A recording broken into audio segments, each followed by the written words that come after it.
Alhamdulillah Rabbil Alameen wa salatu wa salam ala Sayyidina wa Nabina Muhammad wa ala alihi wa sahbihi ajma'in.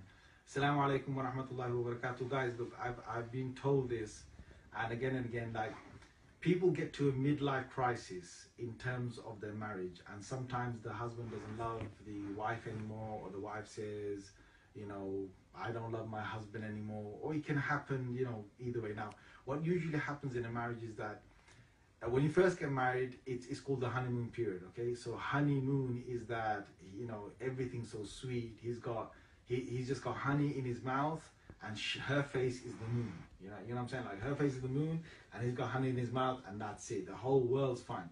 Now, when they have kids, you have one kid, you're running around after that one kid.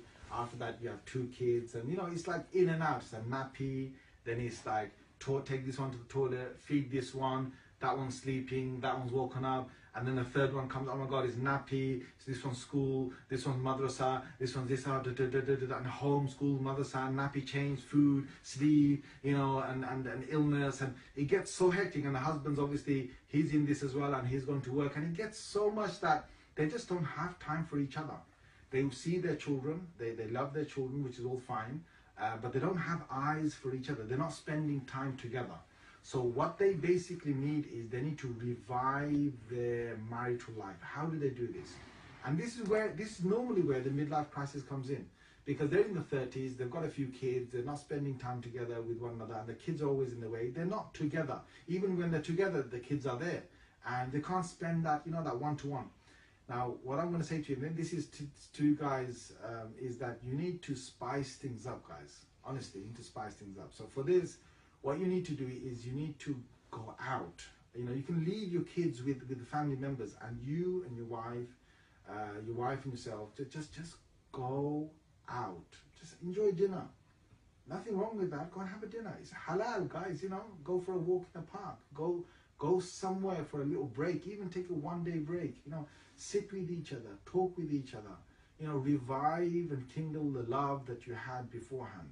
And do things for each other, like, for example, giving gifts to each other, buying those flowers for your wife, you know, for the wife to cook something nice for the husband, to bring a smile on the face, to go out and do these little things, you know, cook something nice, or do something nice, you know, buy something nice, or, you know, even look, for a wife to do her makeup up and everything for her husband is halal, you know, woman, you look very beautiful maybe 12, 14, 16 years ago, yeah? But don't tell me you look the same today, you know. Maybe one of you needs to lose weight. Seriously, right? One of you might need to lose some weight, yeah? And, you know, go to the gym. Seriously, go to the gym and lose something. Make yourself look young again. There's nothing wrong with the wife putting some nice cream on or whatever else it is to make yourself young and beautiful, or something else. For a husband, there's nothing wrong. Put some perfume on. I mean, probably your breath stinks so bad, right, that she probably wants to drop dead when you come to bed. And that's why she probably doesn't want to come near you, right?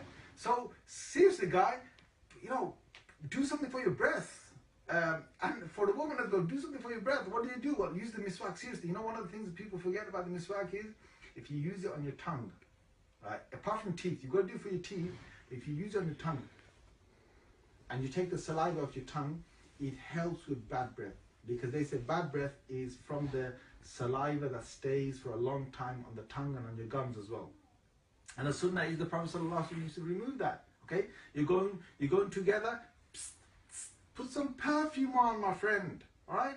And if it needs the man to actually, you know, to give his wife a nice massage or whatever, it's all halal, guys. You know, you need to revive the whole thing. Send cards to one another. Write something of love and give it to the other person. Nice.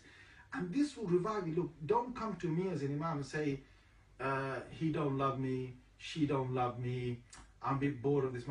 Why? And you're looking somewhere else. You're looking somewhere else to find excitement. You want to find some new person that gives you new life. I mean, listen, my friend.